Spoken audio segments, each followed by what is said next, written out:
Rocky 99, Conemaugh Health System, Somerset Hospital, and the Cambria County Drug Coalition teamed up to fight drug addiction here in the Laurel Highlands with our Hearts Against Heroin awareness campaign.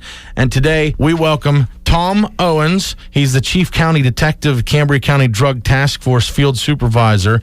And we thank you for coming in today, Tom. Well, thank you for having me. Absolutely. Now, you've got a lot of experience in this field, no doubt. You've been in the law enforcement for how long now? Well, I've been in law enforcement for 23 years.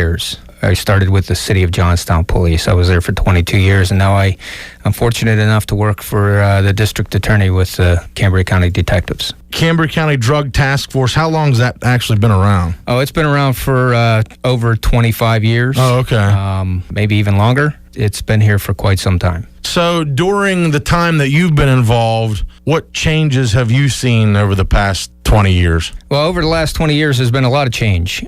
When I first started in law enforcement, we did not see heroin. Heroin was not something that we seen on the streets of Johnstown.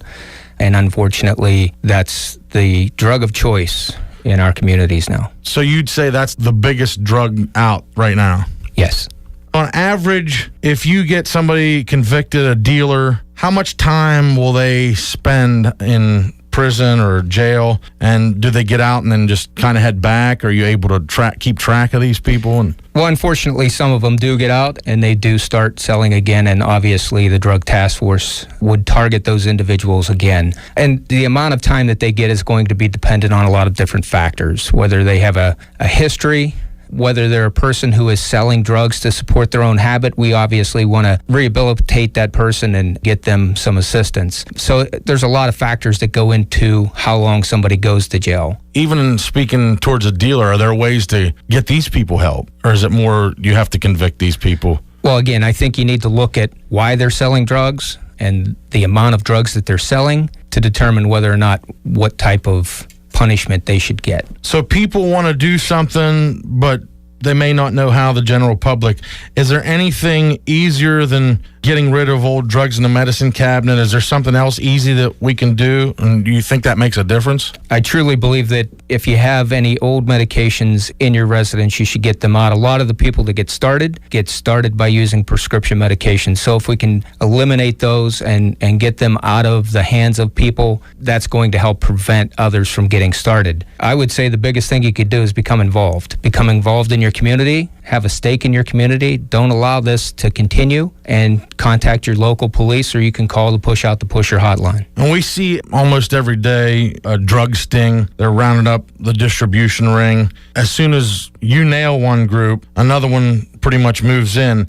And how does the cleanup effort deal with statewide as well as locally here in that respect? Well, that's an issue that we deal with. We take off a large group that are selling large amounts of drugs, and somebody else moves in. There's a lot of money at stake here. These dealers are making large sums of money. So what we've got to do is we've got to make Cambria County a place that they don't want to come to. We've got to be tough in our law enforcement and just have them go someplace else. We don't want you here, get the hell out. Exactly.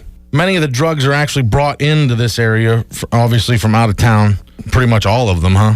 Yes. So are there ways of stopping them before they get to Johnstown? Well, what we've been doing here in Cambria County for quite some time is a collective effort with local, state, and federal law enforcement, all coming together, sharing information, working together to try and prevent drugs from coming here.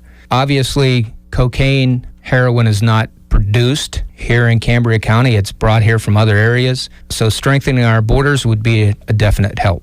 People are working together a lot more now than in the past. Yes. And we're back to school time. Me as a parent, a lot of us as parents, we go, what can we do to keep kids safer? I would say become involved with your children. Be a parent who knows what your kid's doing, where they're at, who they're hanging with. Encourage them to stay away from drugs. Keep them involved in activities. Keep them busy. Then they don't get in trouble. Me as a general public, what you do every day, I don't get to see it, but what is it that you still think the general public should do to help? The biggest thing that the public can do is become involved. Don't accept it.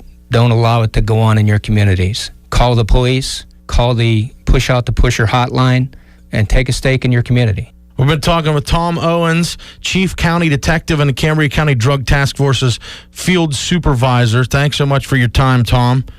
Hearts Against Heroin, presented by Conemaugh Health System and Somerset Hospital, with Spangler Subaru, Martin Baker America, Yeager's Heating Service, First Summit Bank, and Rocky 99. Rocky 99.